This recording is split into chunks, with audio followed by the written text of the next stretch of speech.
0x800f081f and 0x80070306. This guide covers step-by-step solutions including DSM, SFC, resetting Windows Update components, and manual installation to resolve update failures and system corruption issues.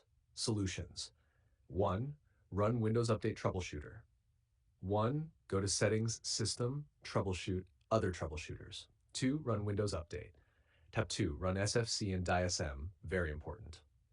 Open Command Prompt, Admin.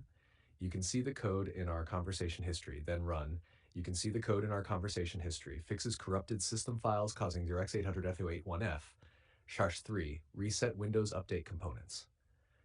Open canned admin and run. You can see the code in our conversation history. Rename folders. You can see the code in our conversation history. Restart services. You can see the code in our conversation history. Number 4. Install missing.NET features. Fix x800f081f.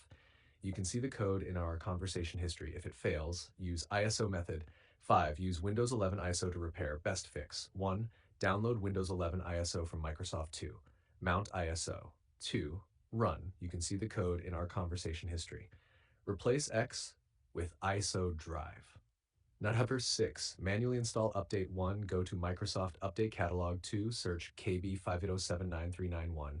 3. Download correct version. 4. Install manually. 7. Check disk errors. You can see the code in our conversation history. Restart PC. 8. Disable antivirus temporarily. Sometimes blocks update installation.